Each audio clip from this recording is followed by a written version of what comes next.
We are on schedule, which I don't know if you guys know anything about conferences. They never are on schedule. So, hey, this is a beautiful thing. Having a good time out here in LA at Expoverse. We got a great panel coming up next. We're going to be talking about, we've got Matthew, Alex, and Michael. They are getting mic'd up, so they'll be up here in a second. But the panel's going to be about best practices for creators and brands in the new creative economy. Now, what's really cool about all of this is that, you know, whether you're in NFTs, the Metaverse, Web3, it doesn't matter. It's all brand new. We're building. So the fact that, you know, creators and brands are all getting into here. I mean, how many times are you seeing now, you know, this Fortune 500 company has filed a patent to get into the Metaverse? Well, it doesn't really mean that they're going to be in the Metaverse. Like ExxonMobil is in the Metaverse. You're not going to go get gasoline in the Metaverse. That's insane. But what they're doing is creating the ability for their brand to market products in the real world. So there's a really good strategy. I think that this is a big thing that's coming up, you know, within this whole creator economy that is, you know, Web3. It's very exciting. So we're going to be talking with Matthew. He's the product lead of Upland. That is a big metaverse. Alex, the CEO of RE NFT Marketplace, and then Michael, who's the technology director of Game of Silks.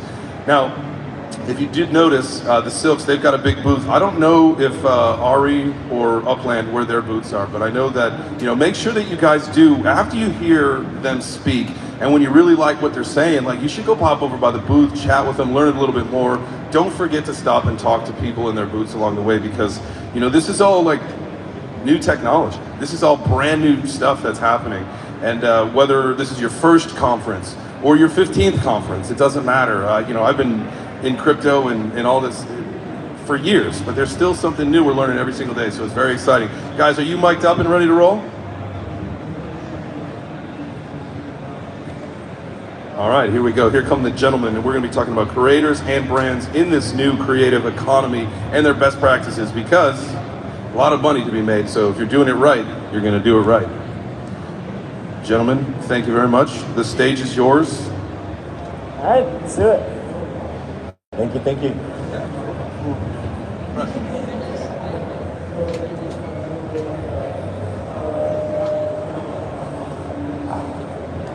All right, ooh, these lights are bright. How's everybody doing today? We are waiting on one person. She may join us. I think she's coming in now, so. I was told that she's not here? She told me she just got here. Gotcha. Yeah. So we'll see, but we're gonna go ahead and get started anyways. Thank you guys for all for joining us today. My name is Matt. As the MC mentioned, I am a product lead at Upland, one of the largest metaverses out there. I've been working in blockchain for about 5 years now. And it's been an amazing journey. It's been awesome. It's been tremendous working at Upland and being in the space, obviously with everything driven by NFTs and real economies. Alex, why don't you go ahead and introduce yourself and tell us a little bit about you. Awesome, definitely, thank you. So I'm Alex Rodriguez, founder and CEO of ReSwap. We're a Celo-native NFT marketplace focused on tokenizing digital assets, especially digital art and physical art in the physical world. Been in the creator economy for over 20 years, but in the Web 2 side. So just joining the Web 3 side about a year and a half ago. And we did launch in the Celo ecosystem. So super excited to be here and talk about best practices on the creator economy and what to do and how to grow your communities. So thank you. Awesome.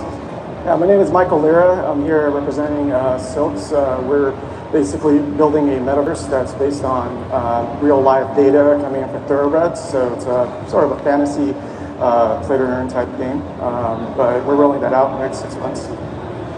Awesome. So our topic today is best practices for creators and brands in the new creative economy. So I guess my first question is kind of, what is that? I think we say a lot of words in this space sometimes, but it's not always clear what that actually means to people. So in your eyes, what is the new creative economy? So one of the ways I always look at the new creative economy is just a way to connect seamlessly globally.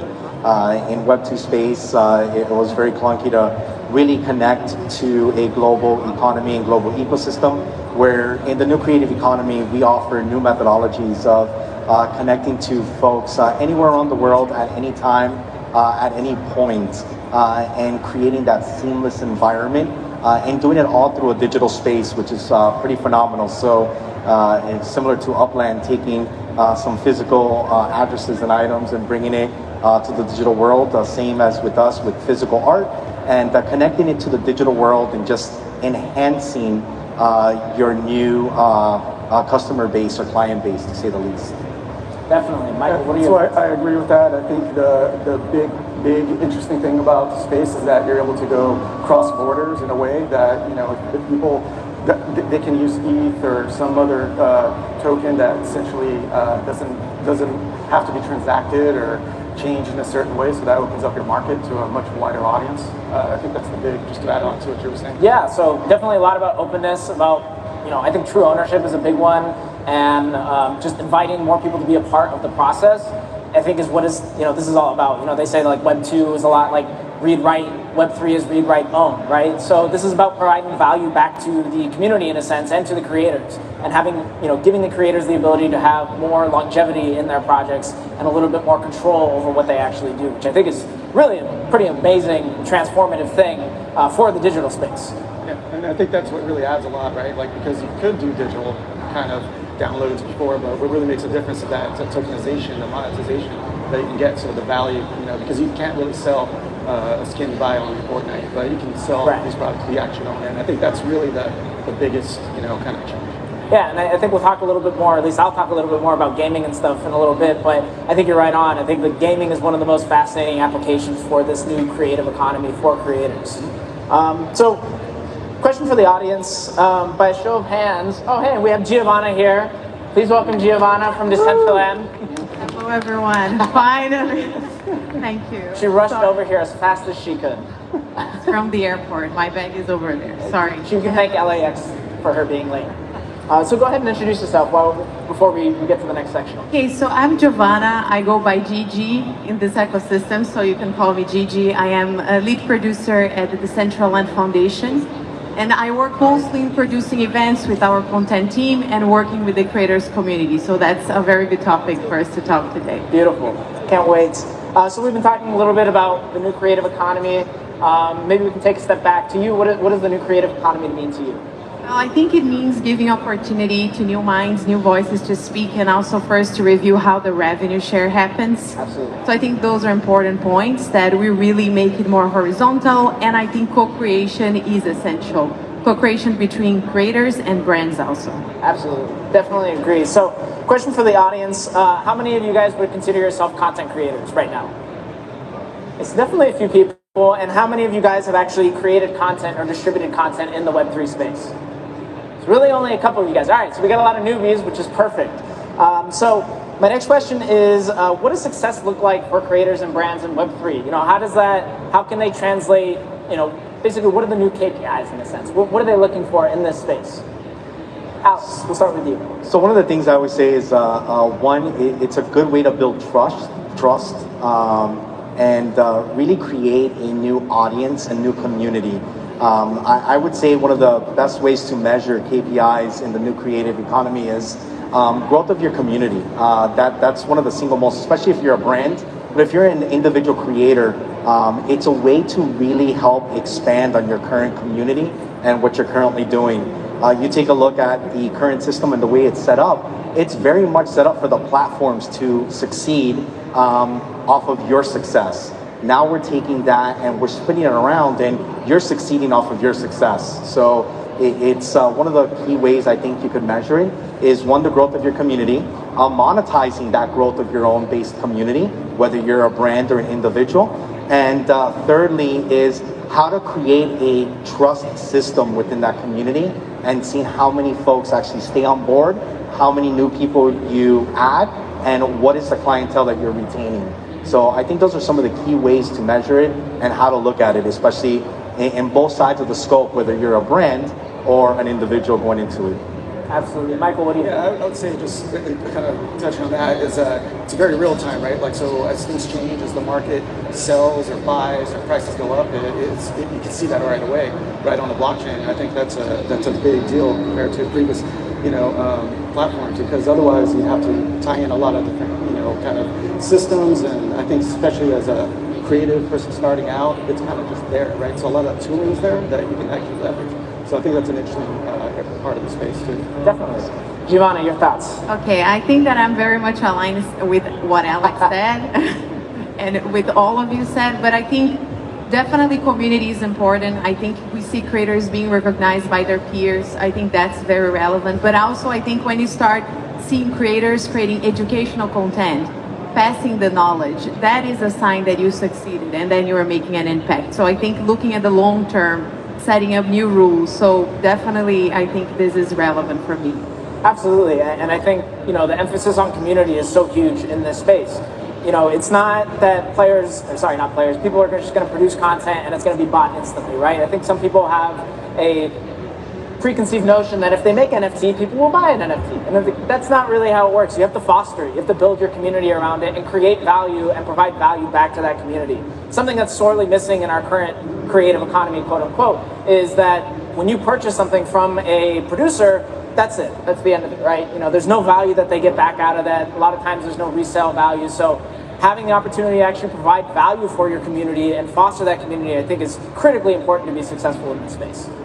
Definitely, you know, adding utility, and you can do that post, you know, so you can actually promise certain things and then keep adding value over time through utility. And as you do like different partnerships, or you know, you build out. And I mean, it depends what you're talking about. If you're a smaller creator or a larger creator, obviously, but as you grow in space, you know, that opportunity is there for you to scale. 100%. Yeah, it's so critical to give something to that end user. And to their point, I think that gets looked over so much. A lot of folks believe with our new space is I create content, I put it out there, whether it's art, whether it's video, no matter what it is, I put it out there, I'm gonna make money.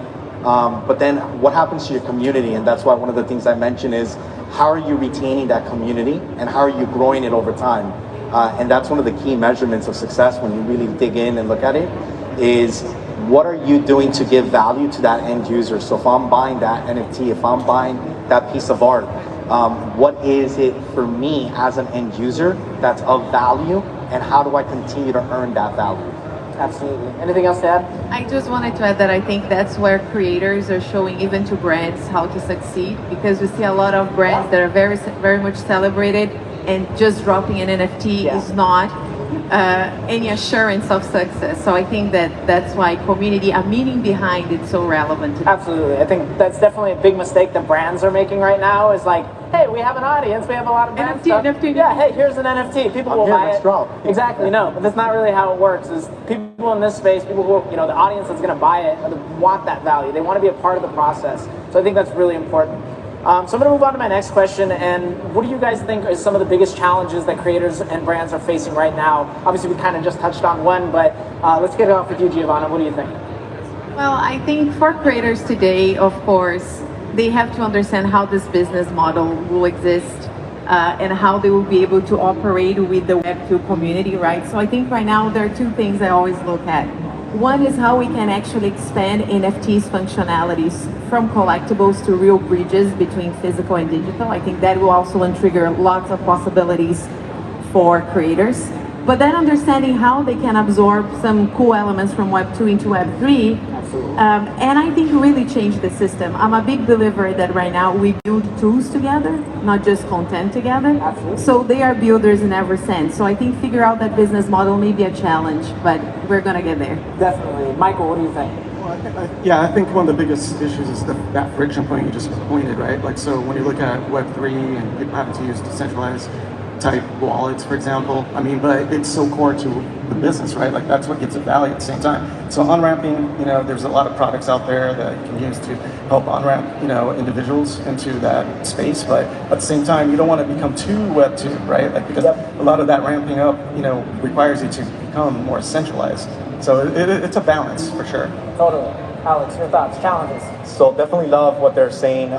It is finding that balance, because it's learning how to speak two languages and converting them and converging them into one, essentially. So the Web3 space already understands the space. So when you're speaking with those customers, they're already there, they already understand. But if you're bringing Web 2 into Web 3, it's how do you merge those two philosophies and ideologies? How do you make it seamless? That's one of the most critical things, and I think one of the most frustrating things that is being found right now is how do you create that seamless interaction and that seamless experience to really enter into the space and become part of the new creative ecosystem? Absolutely. I really agree with what you're touching on with regards to like finding the middle ground. because I think right now it's really difficult. There's a lot of different perceptions around what NFTs are and why they're important, and a lot of people don't get it, and we know that. But gamers in particular, I think, are one fascinating example of this, where like they really hate NFTs, and I really don't know why. Like this is something that baffles me from my core. It's an additional cost, like a digital download, right? Right. Yeah. It's just all they see is the money point, but they're already spending tons of money, right? But because they don't see the other side of it, they don't see the monetization they can get on the back end. Right. They don't see the ownership, and I think like part of what we need to do is start to think about a way to position this in a way where NFT is the core of how it works, but that's not necessarily the marketing speak. They're not buying it because it's an NFT, they're buying it because it's valuable to them, and then by proxy they have access to this open marketplace. Yeah, I do like to see NFTs as really this key that opens opportunities for you to be part of a community. Honestly, the NFTs I buy, they generally are a key, an open door to an in real life community, And I think that's what we should looking into more and more. Of course, there is the collectible side of it, but sometimes we get lost in only that asset value and not the people value behind the NFT. And I think that's what really makes it strong. You have people behind. I think right now NFTs invite a lot of speculation, so a lot of collectors too they're just speculators, right? What we really need to do is start working towards a future where NFTs are integrated as a part of these ecosystems, as these worlds, and you don't necessarily need to know that they're NFTs. You're getting value out of the experience, and that's all that really matters at the end of the day. Exactly. Yeah, and it's interesting that you mentioned that because one of the neat things, I was just interacting with the project about a month and a half ago. Shiba, they manufacture cat food, and they're entering the Web3 space by regenerating coral reefs, and so they're creating this entire coral reef ecosystem in the metaverse. But each NFT represents physical corals that they're going to regenerate in the real world. And a lot of times we're hearing the word refi and regenerative finance, and what does it mean? And again, I always ask, what does it mean to the end user? Well, if I'm really passionate about our oceans and our ecosystem, that's something I'm going to back. That's something I'm going to definitely get behind. Or if I'm seeing an artist that's creating a regenerative village in Peru and his photographs have that real world impact, well, I'm not just getting a photograph, I'm actually part of this community that's helping preserve culture and heritage and creating a regenerative village out in Peru, which for me, I look at that and say, oh, that's a no-brainer. I'll get behind that. But as creators and as brands, it's how do you do that? How do you actually leverage that? So I think that's the struggle. Definitely. Anything else to add, Michael? No, I was just thinking about what you were saying. At first, I thought you were going to talk about Shiba Inu, but but maybe they should. It's a top 15 token, so maybe there's something there, right? But it's possible. But yeah, I think if you can expand beyond the digital world and make it so it's just like omniverse or all around 360 kind of thing. I think that's definitely the goal, because especially if you're doing good, right? Like there's a couple projects that. I think they give X percentage for a tree. I think it's Treeverse maybe. There's one tree for every NFT you bought. Right. So there's a lot of that happening. I think it's a good trend. So. Yeah, I think things will start to change over time, and accessibility, I think, is also a big challenge here, right? It's like, how do we get people into these ecosystems? One thing that Upland has focused on is being a mobile-first platform, which I think a lot of NFT projects aren't doing right now, but it has allowed us to attract a lot more users who are not otherwise native to the NFT space. I think like 65% of our players don't own NFTs outside of Upland. So, thinking of ways that we can continue to build on top of that as a space as a whole and provide those on-ramps, those off-ramps, and get people into those ecosystems without high barriers to entry, without high cost, I think is going to be really important for any brand or creator that's trying to enter this space. Great. All right. Next question? Yeah. All right. So my next question is, it's about monetization. I think something that Web3 brings is new mechanisms for monetization. Things that didn't necessarily exist in the past. You're not necessarily, bound to a particular platform or ecosystem. So, what are some of those pathways for monetization that brands and creators can, leverage, and what makes them valuable? We'll start with Michael instead. Well, I mean, most recently, if you're doing NFT drops, there's been a trend to do free NFT drops, but they make money off the royalties, right? So royalties is a big one, and that keeps going, and the value goes up. So that just kind of compounds and scales. And I think if you're new to the space and you're just starting out, that's a good option, to just put it out there and get a community kind of around your product. I think that's an interesting way to just start off. Yeah, definitely. Gigi. I think thinking on the reality of the Decentraland community, I think a lot of our creators, they have their own lines of wearables, for example, but they offer a lot of service to brands. So I think one of the major revenues today is like building in 3D or even the land lease. So I think those are today the main revenue stream for them. But I do see, of course, a lot of their creations slowly be more mainstream, and I think that will become their main revenue. Definitely. Alex, your thoughts? So, you know, there's so many different ways to monetize everything we do and content we put out. And the neat thing about this is the options are yours and the options are endless. And that's one of the amazing things that is being created in this new creative ecosystem. The one thing I would say is there's no value that can ever be put on a strong, solid community. So I think the biggest monetization that we could all formulate and discuss is how to create that community, how to sustain the community, and how to continue the engagement of that community, because that's where your monetization comes in, right? So, you know, coming from the traditional product world, it's so easy to create products and put products out there, have great marketing, but at the end of the day, we're humans, we're people, right? And so we're all interacted and intertwined with one another. It's how we reach those communities, how we engage them and keep them passionate about what you're doing. That's where the mainstream of revenues and monetization is going to come in. Now, granted, as Giovanna said, one of the key things is how do you tap into other aspects of it? How do you tap into brands, partnerships, and build those relationships? But it then all circles right back to that first one, is that community, right?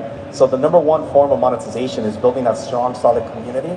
And from there, the options are endless for you as a creator to own that. Definitely. And you definitely want to build that community that is going to see the value in your project, who are going to be the ones who, you know, are generating revenue for you. I think, you know, something that is really fascinating from a gaming perspective is like this idea of interoperability with your assets. You know, there's value beyond, right? So we want to create utility around these things. And I think utility is a really core concept that most brands and creators should consider when they're dropping NFTs. It's like, okay, well, you know, this might be a really cool piece of art, but what is the utility beyond that? How is that going to continue providing value to the community? So I think thinking along those terms is going to be very beneficial for any brand and creator, and I think that also just trying to contextualize it in that format where you're thinking long term, right? It's not necessarily just about your initial sale, your first drop. It's what is going to happen after. So you'll see a lot of NFT projects, you know, kind of focus on the royalty side. Like you mentioned, free NFT drops, but they're going to make royalties off that back, you know, those future sales and stuff. So, you know, it really is kind of a dynamic shift from what we're used to, which I think is going to be really fascinating to see how it plays out. Yeah, and I think another part of that is that token gating side. So once you build out your community, you can keep scaling that, you know, as a utility. So that's a big thing that I think starting out in this community you should look into. Absolutely. Anything else to add? All right, we can move on. So how, you know, we've talked a lot about community, but how do you drive engagement in this space? How do you get people to actually be a part of your ecosystem, your brand, your community? What are the best ways for creators and brands to do that? We'll start with Giovanna. Okay, let's start.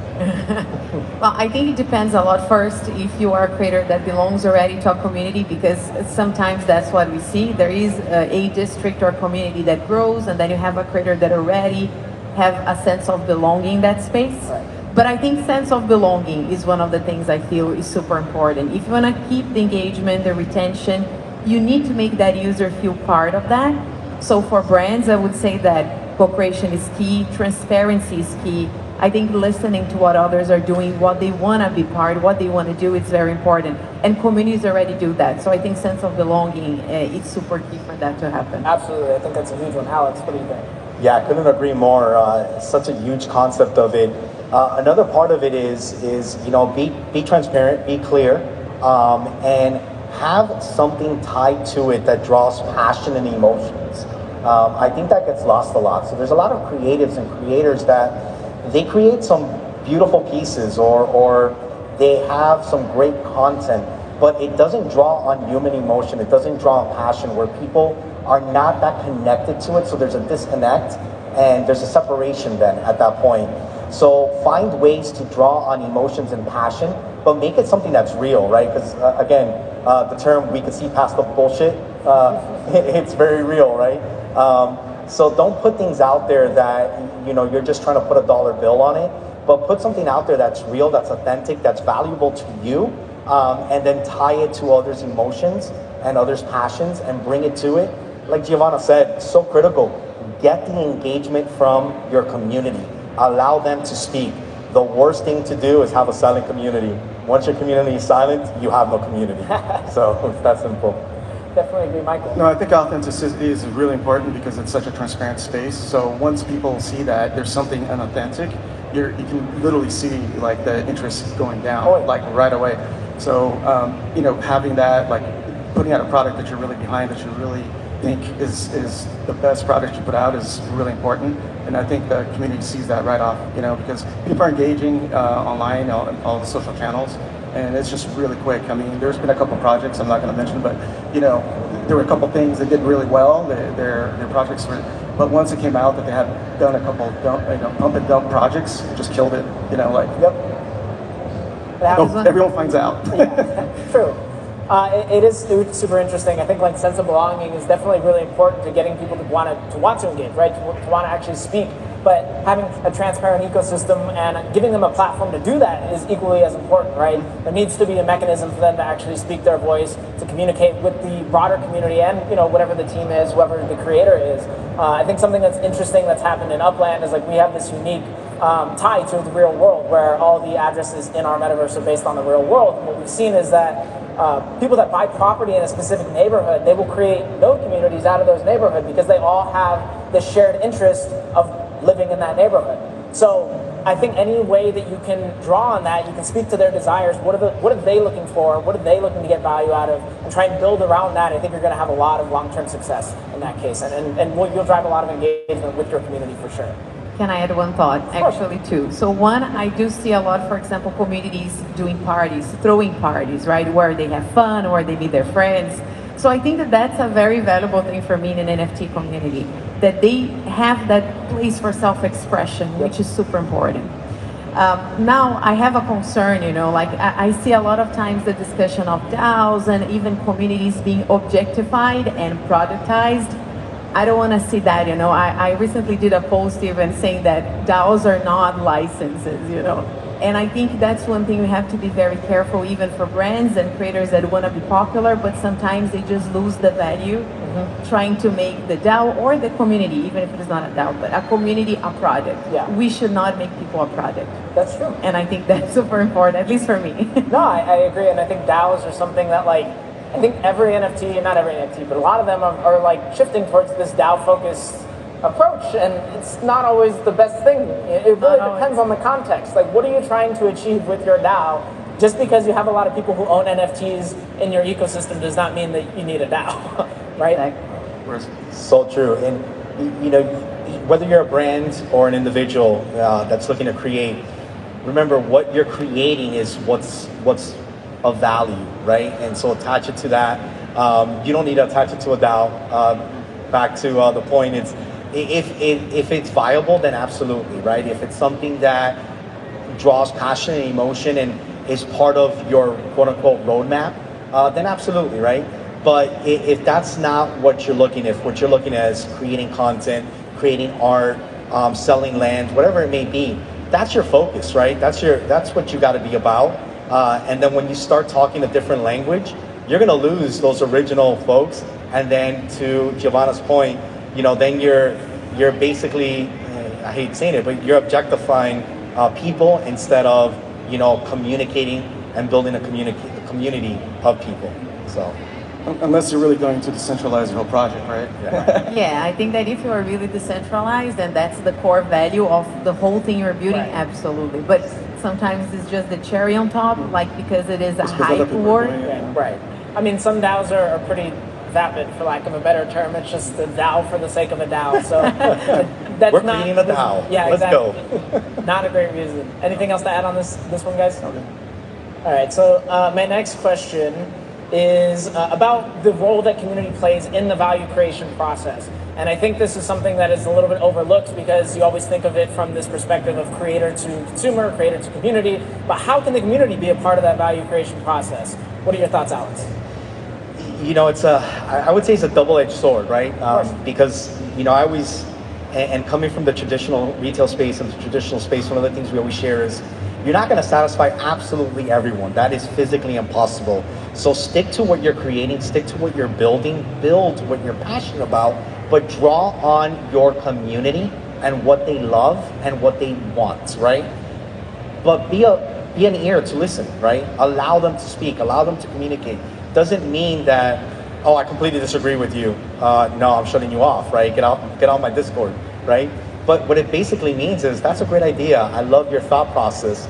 Would be great if you maybe brought that to the community, right? And leverage that thought, that thinking to spark other creatives. And I think someone said it earlier, I think it was you, Giovanna, where you said the true sign of success is when you're now the educator. And I think that's one of the key components, right? So allow your success to be the driving force of others to come into your space, give advice, but then turn it back and allow them to be the creative of that advice, right?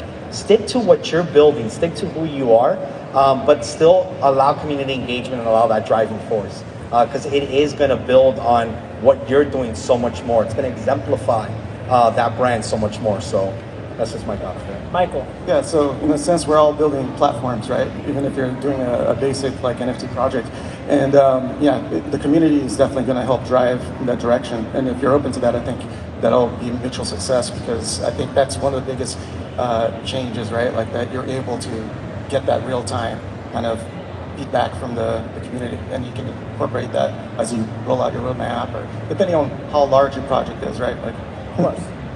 Giovanna, your thoughts? My thoughts. So I do think that when I think about how the community can participate, it's about the dialogue, right? We are coming from the Web 2, where we are in a monologue with a few comments below our videos or our photos. And now we're talking about really iterating and is interactive with others. So I do feel that it's all about politics. We as political beings, not politics the way we know, but as the core of we being political, we like to debate, we like to present ideas, to think together. So I think that's also a rebirth of politics in a beautiful way. And that is the key for the community to participate. Definitely, creating that dialogue with the community, allowing them to be a part of the process is super important in my mind. I think one other aspect of this that is super fascinating to me as well is like the actual technical, capabilities of what NFTs and this whole ecosystem provides. Actually having the ability to potentially have like micro access to brands, or allowing your creators, your community to leverage your IP to create new existing things. And I think that is a really fascinating deviation from what we currently have. Like you said, it's a monologue. It's we produce the content, you consume the content. Now it can be we produce the content alongside you, and then we engage in it together, which I think is a really beautiful thing. So I'm excited to see that. Anything else to add on this one, guys? No, I think that was beautiful. Thank you. So last question is just what qualities of Web3 really make it ideal for brands and creators? What is going to tell the corporate world to say, okay, leave what you do now, come make NFTs, or come be in the Web3 space? How does that work? Michael, we'll start with you. I mean, I think looking at, again, going back to the ability to offer like that monetization, being able, you touched on interoperability earlier. I mean, there's definitely some challenges around that still, but I think being able to grow across these different communities, is something that's really appealing. It's a global thing. Like there's definitely different, niche groups that you can tie in under this whole Web3 thing, because there's definitely like certain characteristics around the NFT environment or the Metaverse that cuts across a lot of different people. So I think that gives you a whole new group of potential, customers essentially. Absolutely. Giovanna. Well, I think that NFTs, they help brands in a way to like strengthen their story, the narrative behind everything they do. So it's not just about NFTs, they are complementary to their story in general. But also too, they will be very soon a very functional piece that will unlock the Metaverse, as you say, a way to bring the Metaverse outside the screens for brands. If they do a Metaverse activation, it will be NFT somehow. So I would be looking to that angle if I'm a brand. Definitely. Alex, what are your thoughts? So to add to just what Giovanna said, and I couldn't agree more, it's an enhancement to what you're already doing. I would never say leave the Web 2 space to go into the Web 3 space. Instead, I would argue, leverage the technology that's there to enhance what you're currently doing. It opens up so much doors and avenues, and it gives the ability to connect the physical to the digital and digital to physical in both ways, which is such an incredible thing. And for the first time, we're really beginning to see that. And it was an incredible thing as I was going through booth by booth by booth. You have a lot of these metaverse projects that are bringing things into the real world, whether it's events or, like Giovanni said, they're keys, right? They're giving you access to some incredible incentives, and they're incentivizing and building that value and leveraging that technology to do that. But conversely is folks are taking their physical items and their claymation and a few other projects that were there. They're taking their physical items and they're bringing them into the metaverse. They're bringing them into the digital world and tokenizing that physical item, but it's still real, it's still tangible, it's still yours. And there's that real sense of ownership. So one of the things I always say is, real authentication, real art, right? And that's one of the beauties of the leveraging the Web3 technology. So definitely, and on the true ownership front, I think this is something that can really appeal to consumers as this space grows, as things start to become more normalized. Because right now, again, you have this relationship. It's consumer to brand, and that's it. That's the end of it, right? So what happens when there's an alternative? When brands start to actually say, okay, well, we want the community to be a part of the process. Now there's just a better feeling, right? More people are going to be attracted to that. I think something that's really fascinating also is just like the openness of all of this, right? Is the interoperability of assets, the ability to make use of these assets beyond their original intention. Something that I really like to lean on is like this example. I grew up, I'm a huge gamer, I grew up playing a lot of different games, but Warcraft 3 was a big one for me. And they had this awesome map editing tool that basically birthed a whole bunch of other game types outside of their original intention, right? So they had the core game, but then they had all the community-built experiences. And one of those games, Dota, ended up becoming one of the world's biggest gaming genres, and League of Legends the biggest game in the world today. So what happens when you just maximize this? You just enhance it. You just bring this to basically every ecosystem, to every brand and creator. What can the community do with that ecosystem, with that world, right? You've seen it in Skyrim, you've seen it in Grand Theft Auto. So I think that aspect is going to be really fascinating, and I think that is a tremendous value that really can't be found anywhere else as of right now. so true. Anything else? That's the last question. That's the last question. I was going to ask if you guys had any questions. Because I have an invitation, just wanted to add one thing. Because we're talking about NFTs, I'm helping to organize the Art Week in Decentraland, in which we're going to have many NFT projects. So we're trying to create art installation from NFTs. And I think that's an interesting way for us to see how we actually can unframe some of those pieces and think about storytelling. So I just wanted to add that. Absolutely. Anything else you guys want to add? I think we're good. Good? Good. Any questions from you guys? I don't know. Yeah, we got a question back there. Behind. Yep. Hi, now my company is helping some celebrity to build their own NFT community. And so I have two questions for you guys. The first one is that, what do you guys think of the Boring Ape, the successful of the Boring Ape? And how can other projects to learn or copy from their business model or some part? And the second question is, now because a lot of the international big company is trying to build their own NFT product or some community, and compared with their own product successful, the NFT community is not as good as what they expect. And so what parts should they improve in their NFT product building? So that's my two questions. Thank you. Okay. Anybody want to start? Yeah, on that last part, I think the one word is authenticity, right? Like, I mean, that's what it really comes down to. Because it's really easy for them to, I was at Comic-Con and they were handing out, hey, here's an NFT, scan the QR, but nobody cared because there was nothing there. Yeah, I think it goes back to the point we made earlier, where if you're a brand and you already exist and you're a successful brand, it doesn't mean, hey, we're launching an NFT, that's going to be successful, right? So it comes down to building that community, building the trust, educating, and then bringing them all together. I think that's, and you mentioned Bored Apes, right? I think if we had to do marketing 101, I would say they really cornered that and really focus on how do you leverage community, how do you build it, and how do you continue to keep them engaged throughout the process. There's always going to be dips and mountains and valleys, like I call them, but through those mountains and valleys, how do you keep everyone engaged? And they've done such a phenomenal job. So from a marketing standpoint, from a community standpoint, I would say that's marketing 101 is keeping that. And then to your second question, right? I think we see that with a lot of big brands, why they're like, oh, well, Web3 NFTs, we don't believe in it because we launched an NFT and sold nothing. Well, of course. Just because you have a name doesn't mean it's going to work. You have to build it, right?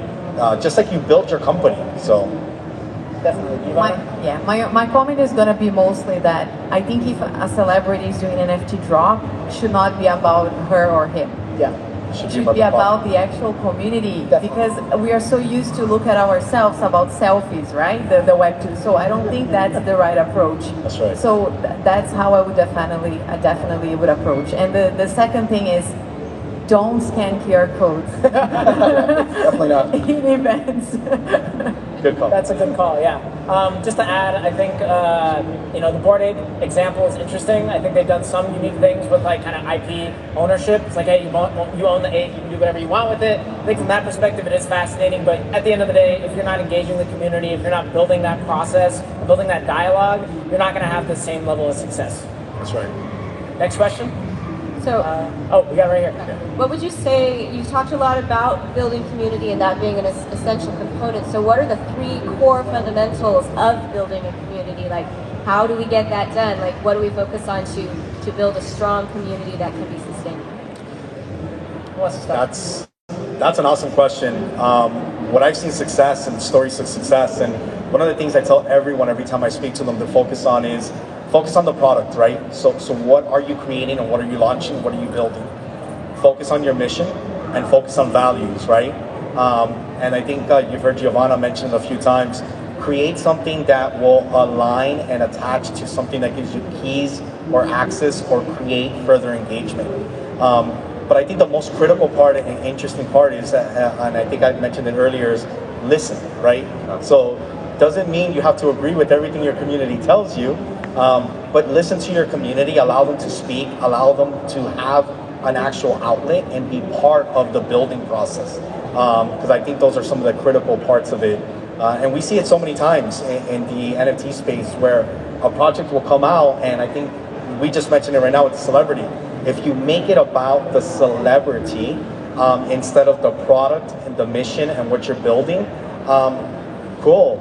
Drake is dropping an NFT. Snoop Dogg is dropping an NFT. Fantastic. But what is it? Why do I want to be a part of it? Why should I be in that community? And I think that's the keys. And I guess others, if you want to. Value and engagement, right? I think those are the keys. And people, they tend to want to know that project's going to last. So if they put time and effort into it, they don't want it to be just like, hey, I just did a drop and that's it and I'm gone. Like, they want to see that that's an ongoing, kind of building kind of thing. Definitely. I think if you have a strong roadmap, a transparent roadmap, clear strategy, because it's easy to do an NFT. You go now and you just create yours, right? So you need to have a reason to be there, and you need to have a clear roadmap. I think that gives people the security they need, that, okay, I'm going to engage. So Definitely. Maybe if they're not 3, the ones I mentioned, just 2. I don't know if I have 3, but definitely I think, providing value back to the community is a huge one. Engaging the community is a massive one, in my opinion. Giving them a platform for them to speak their mind, right? You're inviting people to be a part of potentially developing a product or an ecosystem. So if they're going to invest funds in order to be a part of that process, you definitely want to make sure that you're actually talking to them. And then, like you said, that level of transparency, making sure that you are being clear about your intentions from a project. There's nothing worse than buying an NFT. I've seen this happen lots of times, where they think they're buying into something that they don't really understand at all, and it turns out to be something completely different, or they get rug pulled or something like that. So making sure that you're stating your intentions beforehand and actually, providing that value, I think is going to be really important. So I think we have time for one more question. Thanks everyone. So I'm an IP attorney, and my client is a huge artist with 2,000 pages. He needs probably I would say 10 acres of digital land, and we're in the process of making a decision on what which one of these metaverse digital wars we should invest in. So how do you deal with compatibility issues? So let's say we mint a painting on Ethereum. Will that NFT be usable in different metaverses, or how you go with that and make that compatibility issue? Sure. Giovanna, you want Can to I start? I really want to start because today I was just receiving an email about that. I was replying on the cap. So what I can tell in terms of experience that I had in Decentraland is right now we don't have interoperability 100%. We have different chains. We have NFTs being minted in different chains. But in the 3D space, like in the Web3 spatial web, you kind of represent those NFTs somehow. So for example, we try to create linked wearables that allow you to connect a wearable inside that world with an external NFT, or sometimes you just do a basic external link that allow you to represent that installation in 3D, but then take the person to the project. My point is, I think right now, we do have a lot of limitations technically, but in my opinion, interoperability doesn't start in the tech, it starts in our mindset. You can create bridges today with external links to anywhere you want, from any website you want. And I think that's the strategy we are using if we cannot be in the same chain or if NFTs are not compatible. Yeah, I mean, the compatibility question is definitely a big challenge, and there aren't any perfect universal interoperability standards yet. That may change over time, but like you said, there is an opportunity for representation in really almost every ecosystem. From Upland's perspective, we are building an NFT bridge that will allow you to port in any assets from pretty much any blockchain, but how those assets are represented in the game, still TBD, right? We still have to kind of think about some of those things. Of course, there's kind of two components of that. There is the interoperability of ownership, which is really what the token is, right? It's not necessarily data. You're not buying a 3D object in the sense of data. You're buying the token that shows that you own that. So if your data is stored on maybe IPFS or Arweave or whatever, decentrally, there's probably a better opportunity that you can bring those things into other ecosystems. But you kind of have to separate those things out and then start to think about them from that perspective, and then I think you'll arrive at a better solution. Yeah, I would say like Ethereum, the good thing about it is that it's the liquidity is really high, right? But then there's the gas costs, and I'm sure you guys have heard of that. But what's great about it is that it's EVM compatible, or other people are EVM compatible too, so it opens you up to a lot of the top chains, actually. Yeah. But I mean, somebody could take that art and just put it on a different chain, right? So you almost want to brand what you're putting out based on a chain, in my opinion, because if it's artwork, I mean, I could go grab it, just put it on a different chain and be like, that's the real artwork, right? Like, so there's definitely some things to think about around that, in my opinion. Alex, anything to add? Yeah, the only thing is, like, there's no perfect technology out there yet, but it's getting there. And as you mentioned, there's bridging. And with Ethereum, you could get into any EVM compatible, find the bridge, and have the capacity and capability of bridging from one chain to another. So that's right now the best solution, but there's other solutions that are coming out that are pretty exciting. So definitely. And anything else to add, you guys? All right, awesome. Well, I think that's it for us. My name is Matt from Upland. Thank you guys all much. Giovanna from Decentraland, Alex from RV Swap, and Michael from Silks. And awesome. yeah, if you guys have any more questions, we're at 341 if you guys want to chat. Yeah, I was going to say, first off, give them a round of applause. What a great panel. Lots to unpack there. That was amazing. But make sure that you guys announce whatever your booth number is, because some people in the crowd do want to come and talk to you. So just let them know where they can find you on the floor. Sure. We don't have a booth, but I'll be around here. I would do my registration, so if you want to be my guest. Yeah, we don't have a booth either, but you could find me on social. It's AlexRealNFT. So find me on any social and I'll be around. So awesome. You guys wanted to pose for a picture really quick at the front of the stage, and then we're going to bring up another group to do that. Thank you guys. Give them another round of applause. That was great. Would love to interview every one of you for our YouTube channel, so I'm going to get your information.